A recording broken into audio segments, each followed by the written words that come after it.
तो, तो आपका स्वागत है हमारे न्यूज़ चैनल में। हमारी ये पृथ्वी एक ऐसी खतरनाक आइस एज में जा चुकी है जिसमें सरवाइव कर पाना इतना आसान नहीं है। पूरी दुनिया का टेम्परेचर लगातार गिरता जा रहा है, लेकिन कोई भी हार मत मानना। हमारी गवर्नमेंट अभी भी हमारे साथ खड़ी हुई है। हम जब तक एक साथ रहेंगे तब तक हम इस क्राइसिस से लड़ सकते हैं। Let's together. क्या? और टीवी बंद। हॉन फेंग दरवाजा खोलो, जल्दी से दरवाजा खोलो। हॉन फेंग हमारा हीरो एकदम तैयार। वह भी सोच रहा है कि कौन है दरवाजे पर। थोड़ा सा डरा हुआ, थोड़ा सा घबराया हुआ, थोड़ा सा सहमा हुआ। जैसे ही हान फेंग दरवाजा खोलता है, वहां पर होती है एक लड़की जो कि ठंड में कपकपा रही होती है और हान फेंग का ही नाम ले रही होती है। हे हो ना, तुम यहाँ पर क्या कर रही हो आखिरकार? लेकिन रुको, यहाँ पर बात करना ठीक नहीं है। यहाँ पर ज़्यादा खतरा है, तो अंदर आ जाओ तुम। जैसे ही हमारा एमसी उसे अंदर लेने की कोशिश करता है तो वह गेट को बंद होने से रोक देती है और सीधा ही हमारे एमसी को किस करने लगती है।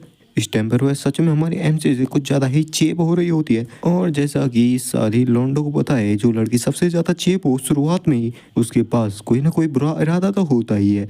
हमारा एमसी भी एक जन्मजात सिंगल लौंडा है जिसे कभी भी किसी लड़की का साथ नहीं मिला। तो अचानक से कुछ ऐसा अपने साथ होता हुआ देख वह भी घबरा जाता है और वह उसे दूर हटा देता है। वह कहता है, ये हो ना, तुम क्या कर रही हो?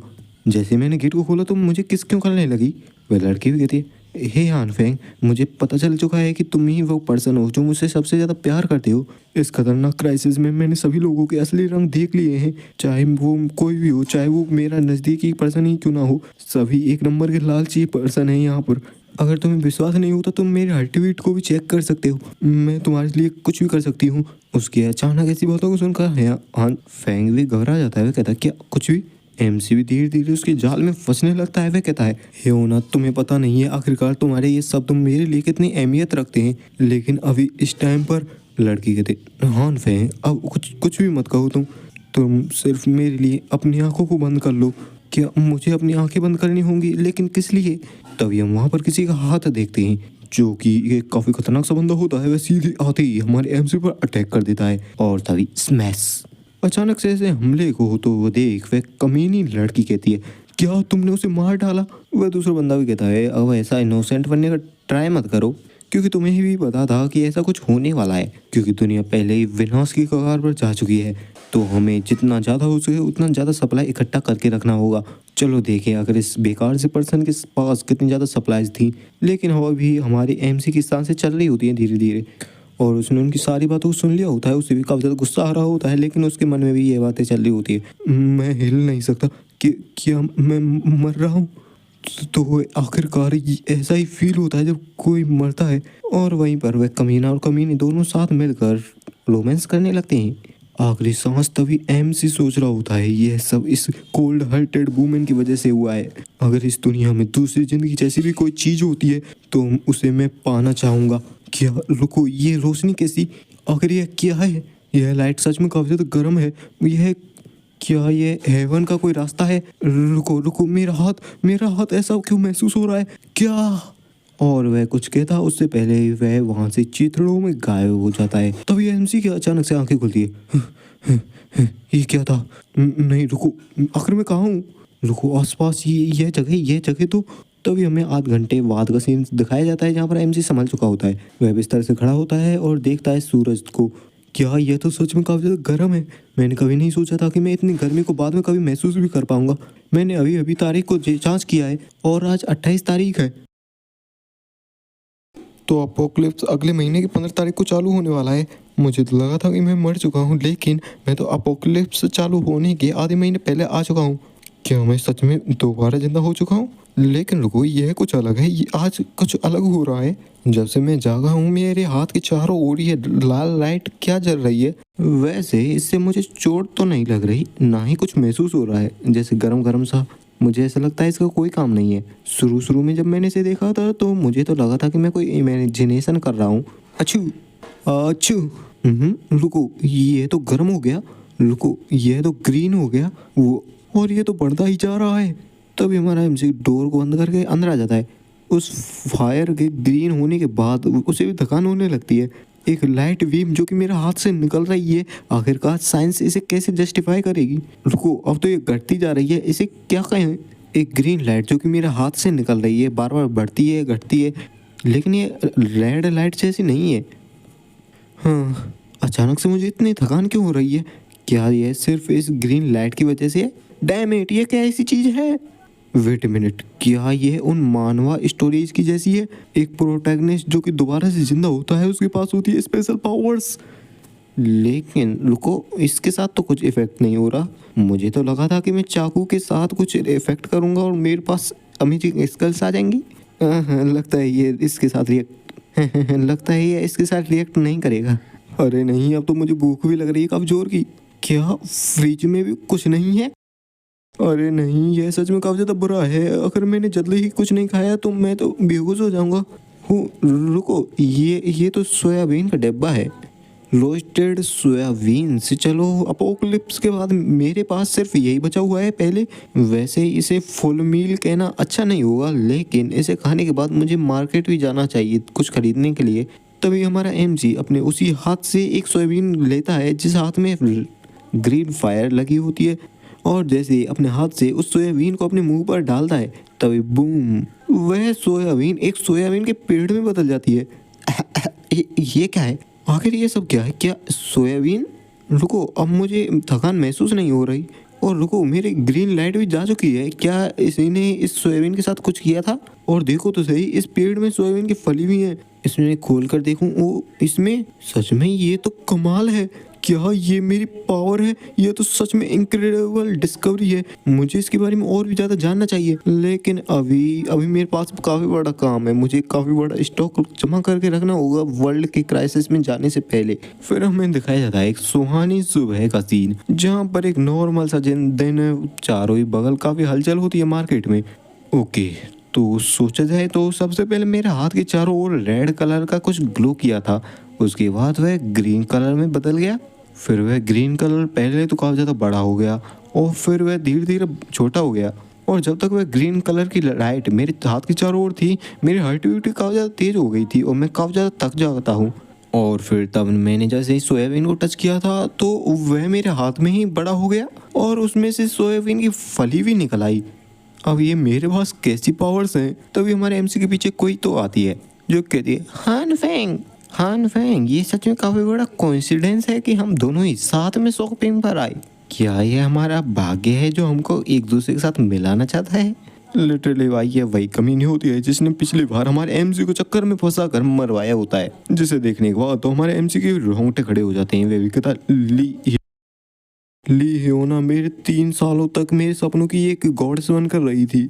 मैंने उस पूरे टाइम में वो सारी चीज़ें की जिससे वह खुश रह सके। यहाँ तक कि मुझे यह भी पता था कि मैं उसके लिए कुछ भी नहीं हूँ, कुछ भी नहीं, सिर्फ एक ऐसा लड़का हूँ जिसे वह यूज करके कभी भी फेंक सकती है। लेकिन मैंने ये कभी नहीं सोचा था वह मेरे साथ कुछ ऐसा भी कर सकती है। नहीं रुको, मुझे शांत रहना होगा। मेरा यह सही समय नहीं है, मुझे अभी रिवेंज नहीं लेना है। सबसे पहले मुझे सप्लाईज को इकट्ठा करना होगा।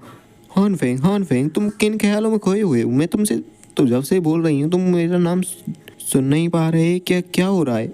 एमसी मुस्कुराते हुए कहता है, ओ सॉरी हियोना, मैं तो तुम्हारे इन रूप को देखकर काफी ज्यादा चौंक गया था। आज तुम सच में काफी ज्यादा खूबसूरत लग रही हो। वह भी मुस्कुराते हुए कहती है, ओह माय स्टॉप, आखिरकार तुम बात करने में इतना स्मूथ कब कैसे हो गए? वैसे आखिरकार तुम्हारा क्या ख्याल है, हम दोनों साथ में शॉपिंग पर चलें? अब तुमको साफ साफ समझाऊं तो गाइज, ये हमारे एमसी को ले जाकर उसी के पैसों पर शॉपिंग करना चाहती है, लेकिन हमारा एमसी उसके इन सारे ही ख्यालों को समझ चुका होता है और कहता है, नहीं आज मेरे पास टाइम नहीं है, और उसे इग्नोर करके वहाँ से निकल जाता है। ऐसे खतरनाक से रिजेक्शन को पाने के बाद तो वह भी सन्न खड़ी रह जाती है। उसे भी यकीन नहीं हो रहा, 3 सालों तक मेरे पीछे जो कुत्ते की तरह भौंकता रहा और हर बात को यकीन करने वाला, हर बात को मानने वाला, वह आज मुझसे मना कर रहा है जब मैं उससे सामने से पूछ रहे तो भी। वहीं एमसी वहाँ से जाने लगता है और कहता है, तुमने अच्छा प्रदर्शन किया है ना, लेकिन मैं तुम्हारी बातों में फिर से नहीं आने वाला। मुझे पता है तुम मुझे एक एटीएम की तरह यूज करना चाहती हो फिर से अपने शॉपिंग में। फिर हमें दिखाया जाता है काफी बड़ी सुपर मार्केट का सीन, और हमें बताया जाता है द वेल्डेमारी, यह एक ऐसी सुपर मार्केट है जहाँ पर तुम्हें सब चीजें मिल जाती हैं। यह इस पूरी जगह की सबसे रिच सुपर मार्केट है। ऐसी कोई भी चीज नहीं है जो कि आपको यहाँ पर नहीं मिल सकती। ऑफ कोर्स, जब आईसीज आया था तो यह जगह एक ही रात में पूरी सफा चट हो चुकी थी। यहाँ पर कुछ नहीं बचा था और किसी को यह नहीं पता चला आखिरकार वह सारा सामान एक रात में चला कहाँ गया। तो मुझे भी अपोक्लिप्स आने से पहले जितना सामान हो सके उतना सामान खरीदना होगा। साथ ही साथ हमारा एमसी अपोक्लिप्स सर्वाइवल गाइड नाम की किसी किताब को फ़ोन पर पढ़ रहा होता है, जिनको पढ़ने के बाद कहता है तो खाना, winter clothes, medicine, daily necessary चीज़ें, फ्यूल, इन सारी चीज़ों को मुझे इकट्ठा करना होगा, है ना। लेकिन रुको, मेरे पास तो अभी इससे बड़ी प्रॉब्लम है। मेरे पर्सनल वॉलेट में सिर्फ इतने ही रुपए हैं, इनसे क्या आएगा। हाँ, आखिरकार मैं इन सब से क्या ही कर पाऊंगा।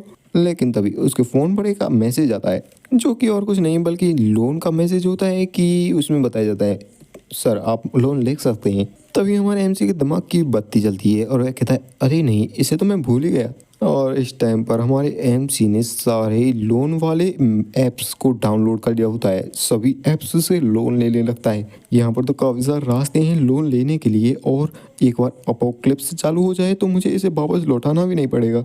फिर सीन शिफ्ट होता है, हमें उसी लड़के का सीन दिखता है जो कि कैन को लात मारती है काफ़ी ज़्यादा गुस्से में। वह कई सारे लॉन्डों में से एक है और इसने मुझे रिफ्यूज़ करने की हिम्मत की। हाँ तो भाई इसने काफ़ी सारी सेटिंग्स बिठा रखी हैं, मतलब लॉन्डे फंसा रखे हैं, अपना रिचार्ज करने के लिए अलग, अपने शॉपिंग के लिए अलग, अपने हर चीज़ के लिए अलग अलग। एक पैथेटिक लूजर जिसके पास खुद की कार भी नहीं है, आखिरकार वो मुझसे ऐसे बात कैसे कर सकता है। तभी उसके पीछे कार का हॉर्न बजता है और जब वह पलट कर देखती है तो उसके बगल में होती है एक चमचमाती ब्रांड न्यू कार, जिसमें से कोई बंदा बोलता है हे योना, आखिर कैसी हो तुम। ये और कोई नहीं बल्कि हमारा एमसी होता है। हमारे एमसी को लग्जरी कार में बैठा हुआ देख वह भी चौंक जाती है, कहते हान फेंग, क्या सच में यह कार तुम्हारी है। हमारा एमसी भी कहता है हाँ हाँ, इसे मैंने अभी खरीदा है। और क्या तुम्हें पता है मेरे डैड का बिजनेस दूसरे देश में काफ़ी अच्छा चल रहा है, तो इसलिए उन्होंने खुश होकर मुझे भी काफ़ी सारे रुपए दे दिए थे। मैं अभी अभी उन्हें एयरपोर्ट पर छोड़कर आ रहा हूँ। जिस बात को सुनकर वह भी चौंक जाती है और भाई इनोसेंट का होने का नाटक करते हुए कहने लगती है ओह, तो तुम अपने फादर को एयरपोर्ट पर छोड़ने गए थे आज। मुझे माफ़ करना, मैंने तुमसे शॉपिंग पर चलने के लिए कहा बिना ये जाने कि तुम्हारा कोई काम है पर्सनल। तभी तो मैं सोचूं तुम मेरे साथ इतना ज्यादा कोल्ड बिहेव क्यों कर रही थी। मुझे लगा था तुमने तो अपने दोस्त को छोड़ ही दिया। एम से भी उसके एक्टिंग को पहचान लेता है और कहता है देखो तो सही कैसी भद्दी लड़की है ये। तभी हमारा एमसीयू से उसकी कमर से पकड़ता है, फ्लर्ट करते हुए कहता है आखिरकार यो ना, मैं तुम्हें डंप क्यों करूंगा, मुझे तुम्हें छोड़ने का कोई इरादा नहीं है, तुम तो मेरे लिए सबसे ज्यादा इम्पोर्टेंट हो। हमारे एमसी की ऐसी बातों को सुनकर उसे भी लगता है एमसी तो मेरे चाल में फंसा पड़ा है। तुम्हें पता है तो हान फेंग, तुम मेरे लिए सच में काफ़ी ज़्यादा स्पेशल हो। आखिरकार तुम्हारे मेरे साथ एक डिनर पर चलने के लिए और एक मूवी देखने के लिए क्या ख्याल है, इससे हम एक दूसरे को और भी ज़्यादा जान पाएंगे अच्छी तरीके से। आखिर तुम क्या सोचते हो। लेकिन वह देखती है कि वहाँ पर हमारा एमसी होता ही नहीं है, जिसे देखकर तो वह भी चौंक जाती है। वह देखती है कि हमारा एमसी अपने उस गाड़ी से सामान को रख रहा होता है। वह देखती है हमारा एमसी अपनी गाड़ी में उस सामान को रख रहा होता है और कहता है आज मैं काफ़ी ज़्यादा बिजी हूँ, मुझे इन सारे सामान को कैरी करके ले जाना है, तो फिर मुझे डिस्टर्ब मत करो। वह भी इरिटेट होते हुए कहती है आखिरकार विजी इस सामान को क्यों खरीदा तुमने। एमसी भी कहता है नहीं कुछ ज़्यादा स्पेशल नहीं है, मुझे जो चाहिए था मैंने सिर्फ वही खरीदा है। ओह और क्या तुम्हें पता है मैंने तुम्हारे लिए भी एक प्रेजेंट गिफ्ट लिया है, जो कि साफ साफ झूठ है, क्योंकि हम उसके नाक को देख सकते हैं जो कि बढ़ चुकी होती है, जो कि तभी बढ़ती है जब कोई बंदा झूठ बोलता है। और वह लड़की वहाँ से जाने लगती है, कहती है ठीक है तो मैं तुम्हारे इस गिफ्ट का इंतजार करूंगी, अभी मैं घर के लिए जा रही हूँ। एमसी कहता है हाँ ध्यान रखना। जाते जाते स्मर्क करते हुए कहती है चलो फंस गया मेरे जाल में। एमसी भी कहता है ये मुझे बेवकूफ़ बना ले चली थी, अब इसका ही कटेगा। ये सारा सामान मेरे अपोक्लिप्स में सर्वाइवल की टिकट है, तुम इंतज़ार करो, जब यह दुनिया ख़त्म होगी तब तुम्हें पता चलेगा और तब तुम्हें वह चीज़ मिलेगी जिसकी तुम्हें सबसे ज़्यादा ज़रूरत है। और गिफ्ट तो उस बंदे को मिलेगा जिसने मुझे मारने की कोशिश की थी तुम्हारे साथ। अब तो सिर्फ मुझे उस अपोक्लिप्स का इंतज़ार है। 15 जुलाई जब से यह सारा काम चालू होगा अपोक्लिप्स वाला, हैवी स्नोफॉल होगी, टेम्परेचर काफ़ी ज़्यादा ही तेज़ी से गिरने लगेगा, 20 डिग्री सेल्सियस तो यूं ही गिर जाएगा। अगला महीना सच में काफ़ी ज़्यादा डिफिकल्ट होने वाला है, क्योंकि टेम्परेचर सच में काफ़ी ज़्यादा ही तेज़ी से गिरने वाला है। यहाँ तक कि टेम्परेचर गिरते गिरते -70 डिग्री सेल्सियस तक भी जा सकता है। यह पूरी दुनिया आइस एंड स्नो में कवर हो जाएगी और ये काफ़ी ज़्यादा मुश्किल हो जाएगा कि कोई भी बाहर निकल सके। तो मैंने फूड सप्लाईज़ तो अच्छी तरीके से पैक कर ली हैं। मैंने सारी फूड सप्लाईज़ को एक काफ़ी ख़तरनाक से कंटेनर में सील करके मंगाया था, ताकि किसी को ये शक ना हो कि मैं खाने की पैकेजिंग करके यहाँ पर ला रहा हूँ। और जो भी सेंसिटिव सप्लाईज हैं उनको तो मैं रात को लाता हूँ ताकि कोई पता ना लगा सके, और तब कोई ज़्यादा बंदे होते भी नहीं जो कि मुझे नोटिस करें। जब एक बार अपोकलिप्स चालू हो जाएगा तो पावर की शॉर्टेज काफ़ी ज़्यादा होगी, इलेक्ट्रिसिटी हाल ही में मिलने वाली ही नहीं है। तो मैंने एक जनरेटर मंगा लिया है, काफ़ी सारा फ्यूल भी है जो कि इस जनरेटर को 1 साल तक चलाने की हिम्मत रखता है।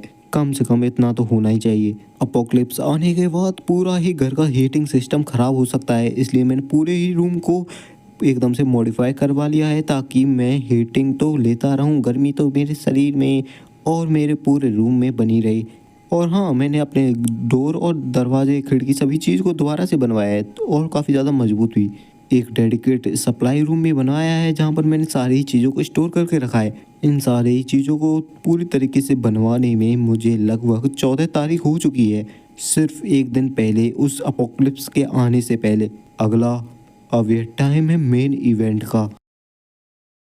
आने वाले इस आइस एज अपोकलिप्स में सरवाइव करने के लिए मुझे इन सप्लाईज पर ही निर्भर नहीं रहना चाहिए, और ये ज़्यादा काफ़ी भी नहीं रहेंगे मेरे लिए। प्लांट्स को मैनिपुलेट करने की ये पावर, ये है तो मेरी आखिरी उम्मीद है। तो अब ये जितनी भी सोयाबीन्स है इनको मैंने अपनी पावर्स के द्वारा उगाया है। क्या अब मुझे ये खाना पड़ेगा? क्या ये सच में स्वाद में अच्छा होगा? वैसे मैंने इन्हें उगा तो लिया, लेकिन फिर भी ये काफ़ी ज़्यादा रैंडम था। मुझे पता नहीं आखिरकार उस पावर का यूज़ करना कैसे है, कैसे हुए दोबारा से मेरे हाथ पर इग्नाइट होगी। ठीक है, तो अब मुझे इसे टेस्ट करना होगा और ये चेक करना होगा यह ईटेबल है या नहीं, खा सकता हूँ या नहीं। जहाँ पर हमारे एमसी ने उस आधी प्लेट को खा लिया होता है, तो अच्छा, जैसा मैंने सोचा था ये खाने लायक तो है, और इससे यह भी प्रूव हो जाता है कि मेरी ये एबिलिटी फूड को प्रोड्यूस करने में काफ़ी ज़्यादा कारगर है। हाँ, वैसे अब मुझे ये फिगर आउट करना होगा आखिर इस एबिलिटी का यूज़ करना कैसे है। अब सोचा जाए तो मैंने इसे अभी तक सिर्फ सोयाबीन पर ही ट्राई किया है। अब मुझे यह चेक कर लेना चाहिए क्या यह एबिलिटी दूसरे ही पौधों पर भी ट्राई होगी या काम करेगी या नहीं। सुबह की भाई साहब शाम हो जाती है हमारे एमसी को ट्राई करते करते अपनी एबिलिटी का, और जब हमारे एमसी की आंखें खुलती है वह कहता है क्या मैं बेहोश हो चुका था। उसके हाथ में एक ब्रोकली का पौधा होता है, उसका सिर भी काफी ज्यादा दुख रहा होता है। अरे नहीं, मेरा सिर सच में काफी ज्यादा दुख रहा है। देखा जाए तो यह पावर मेरे लिए एक सच में काफी ज्यादा खतरनाक है। यह मेरे शरीर से सच में काफी ज्यादा एनर्जी को चूस लेती है। चलो अब मैं थोड़ा बहुत खा लेता हूँ। चलो ठीक है, मैंने कम से कम कुछ चीज़ें तो सीखी इस एबिलिटी के बारे में। जब मैं बेहोश हुआ था तो उससे पहले मैंने काफ़ी सारे प्लांट्स पर अपनी इस एबिलिटी का यूज़ किया था।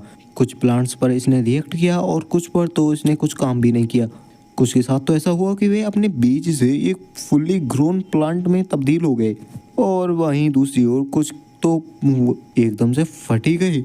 उस एक्सप्लोजन के बाद वे सच में काफ़ी हाई क्वालिटी के चारकोल में बदल गए, और वे काले सब्सटेंस मेरे हीट के लिए काफ़ी अच्छे रहेंगे। जलाने पर भी काफ़ी ज़्यादा गर्मी मिलती है उनसे। अब मुझे गर्म रहने के लिए ज़्यादा चिंता करने की कोई ज़रूरत नहीं है। उसके बाद मैंने काफ़ी बार उसका यूज़ किया था। मुझे बस फोकस करना है और अपनी सांसों को कंट्रोल करना है, और बूम, यहाँ पर ब्रोकली सच में काफ़ी बड़ी हो गई। अपनी पावर का इतना ज़्यादा यूज़ करने की वजह से वह भी काफ़ी ज़्यादा थक जाता है, उसकी आंखें धीरे धीरे बंद होने लगती हैं, और उसके बाद तो हमें पता ही आखिर क्या हुआ था। वह बेहोश हो गया था, फिर बाद में उसकी आंखें खुली थी। वह सोचता है आखिरकार मैं अपनी इस एबिलिटी के बीच में कोई भी पैटर्न नहीं ढूंढ पा रहा हूँ। क्या इस एबिलिटी के पीछे कोई तरीका प्रिंसिपल काम करता है? लेकिन मुझे लगता है इसके पीछे कोई ना कोई तो कंडीशन होगी इसे एक्टिवेट करने के लिए। सबसे पहले मुझे कॉन्शियसनेस में जाना होगा, और मुझे ऐसा इमेजिन करना होगा कि मैं काफ़ी ज़्यादा ही नेचुरल हूँ, और सारी नेचुरल चीज़ों को इमेजिन करना है, जैसे हरी हरी घास, खरगोश, चिड़िया, पेड़। मुझे मेरी बॉडी और माइंड दोनों ही को ही नेचुरल का पार्ट बनाना होगा, नेचर का। तभी हमारा एमसी जब अपनी आंखों को खोलता है तो वह देखता है उसके हाथ में वही ग्रीन लाइट चमकने लगती है। वह भी कहता है क्या सच में? मुझे लगा नहीं था, लेकिन हाँ, ये मेरी कॉन्शियसनेस से कनेक्टेड है। इस टाइम पर उसके सामने काफी सारा मीट पड़ा होता है, और वह अपनी पावर्स का यूज उस मीट पर करने लगता है। लेकिन वह देखता है उस मीट पर उसका कोई भी रिएक्शन नहीं होता। वह भी सोचता है क्या कोई भी रिएक्शन नहीं हुआ, क्या ये प्लांट्स की तरह इस पर काम नहीं करता? कम ऑन मैजिक, काम करो इस पर। रुको, अभी भी कुछ नहीं हुआ।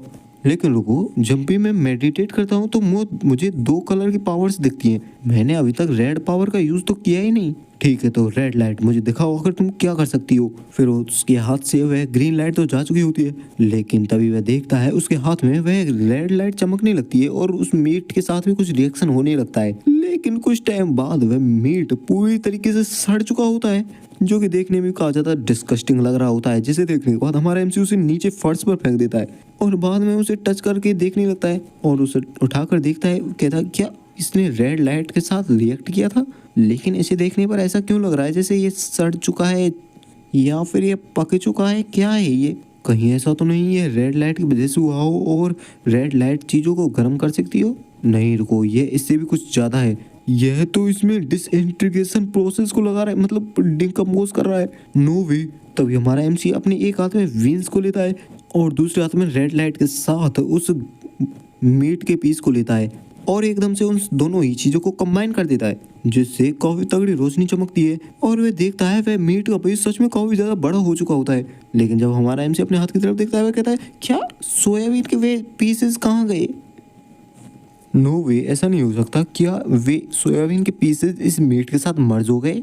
सच में ये तो काफ़ी ज़्यादा इनक्रेडिबल है। इसकी स्मेल भी एकदम रियल मीट जैसी लग रही है और इसे फील करने पर भी रियल मीट जैसा ही टेक्सचर आ रहा है और ये सच में काफ़ी ज़्यादा फ्रेश भी है।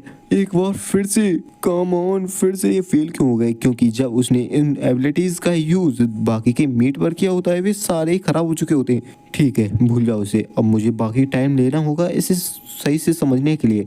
एनीवे, आज का दिन सच में काफ़ी ज़्यादा प्रोडक्टिव रहा। अगर मैं एक बार इस पावर को मास्टर कर लेता हूँ तो मैं इस पूरी दुनिया के पिनिकल पर खड़ा होऊंगा। पूरी दुनिया अपोकलिप्स में मर रही होगी, मैं तो भाई साहब अलग ही लेवल का बंदा बन जाऊंगा। ही मजा आएगा। लेकिन वेट सेकंड, मैंने खाने का इंतजाम तो कर लिया, लेकिन मेरे डिफेंस, मैं तो एकदम डिफेंसलेस हूँ इस टाइम पर। मुझे जल्दी करनी होगी, मुझे सबसे पहले वेपन्स को ढूंढना होगा इससे पहले कि टेम्परेचर ज़्यादा खराब हो। वेट रुको, यह तो यहाँ पर यह सच में होने लगा, स्नोफॉल गिरने लगी। मुझे जल्दी करनी होगी, नहीं तो टेम्परेचर इसी सप्ताह में 45 डिग्री से भी काफ़ी ज़्यादा कम चला जाएगा, -45 डिग्री से। लेकिन गन को खरीदना यहाँ पर तो इलीगल है और वैसे मेरे पास कोई अच्छा कनेक्शन भी नहीं है। मुझे कहीं ना कहीं से तो इंतजाम करना ही होगा। मेरे पास तभी हमारे एमसी को बगल से किसी की आवाज़ सुनाई देती है जो कि कहता है, अरे तुम्हें क्या पता है, मैं कंस्ट्रक्शन का काम करता हूँ, मैं हर प्रोजेक्ट में मिलियंस के रुपए पाता हूँ। तभी वह बंदा दूसरे बंदे से कहता है, क्या तुम्हें पता है वह अंबानी का लड़का? हाँ वही मोटा वाला बड़ा वाला। हाँ वो मेरा बड़ा भाई लगता है, मैं उसके पास आता जाता रहता हूँ, काफ़ी नॉर्मल सी बात है। और ये जो तुम मेरे हाथ में सिगरेट देख रहे हो, हाँ ये मुझे मेरे बड़े भाई ने ही दी है। हमारा एमसी उस लड़के को देखकर कहता है, इसे मैं जानता तो हूँ, ये मुझे जाना पहचाना क्यों लग रहा है? देखा जाए तो उसका फैशन सेंस, ओ हाँ इसे तो हम आसपास के लोग होमलेस जॉय के नाम से जानते हैं। तो हमारे एमसी का कहने का मतलब ये है कि ये बंदा एक नंबर का फेकू चंद है।